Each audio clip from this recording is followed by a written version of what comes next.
In the hyper-analytical era of 2026, businesses are inundated with quantitative data, which offers precision in measuring what users are doing, but rarely explains the intentions beneath the metrics. True competitive advantage emerges not from a fixation on numeric trends, but from the ability to decode the human motives that animate user journeys. Qualitative insights become the linchpin in transforming inert data into actionable strategies grounded in human behavior and psychological truths. Consider the first pillar, diagnosing friction with user testing.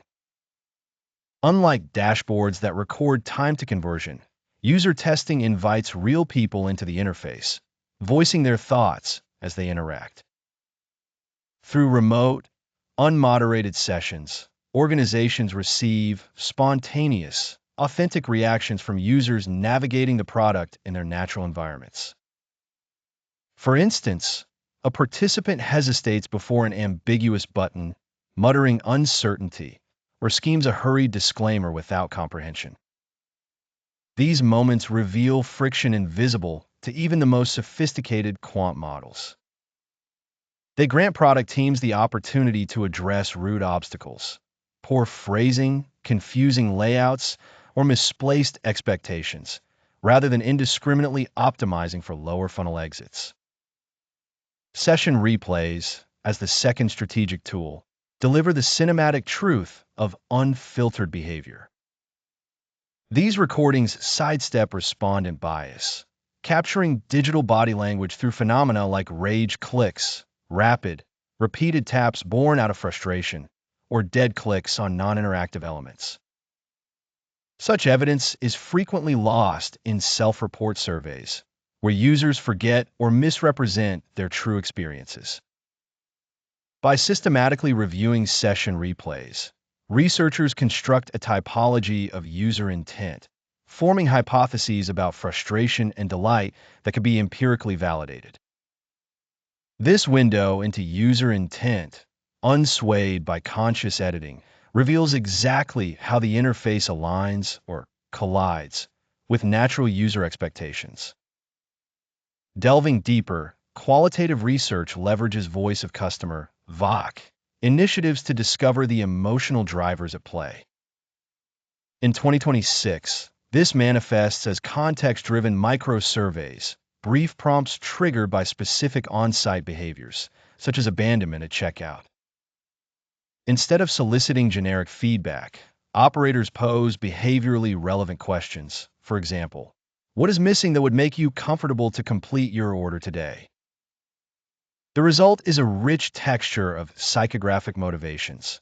A user cites fear over payment security, another doubts the uniqueness of an offer, a third expresses ambivalence about customer service. By categorizing these responses, analysts recognize not just recurring barriers, but the effective dimensions that must be addressed to shift mere visitors into loyal customers. The art of strategic decision-making in this context lies in synthesis. Quantitative analytics identifies points of attrition, say, the 70% drop-off on the payment page, while qualitative methods illuminate the causes. One analytic spike, coupled with session replay analysis, might reveal lingering over security badges, which, when triangulated with VOC feedback expressing safety concerns, directly points to insufficient trust cues. This holistic insight steers organizations toward precise, high-impact interventions, enhancing trust signals to allay security anxieties, rather than indiscriminately altering unrelated interface elements. However, qualitative research presents its own landmines, the most insidious of which is subjectivity bias. The inclination to amplify confirming anecdotes or downplay dissenting voices threatens the objectivity of insights. To counter this, 2026 practitioners employ systematic thematic analysis, coding each qualitative response into structured categories and quantifying their prevalence. In this approach, difficulty understanding pricing or uncertainty about data privacy become trackable metrics, balancing depth of narrative with the clarity of aggregate patterns. This ensures that qualitative insights are weighted by their true frequency, not their rhetorical appeal or resonance with stakeholder preconceptions. In sum, the mastery of qualitative insights is distinguished by the ability to decipher not just what is happening, but why it is happening, and crucially, to translate these findings into interventions that are simultaneously mathematical and psychological. By integrating user testing, session replays, VOC microsurveys, holistic synthesis, and thematic analysis, organizations erect a rigorous framework for turning raw behavioral and emotional cues into superior product decisions.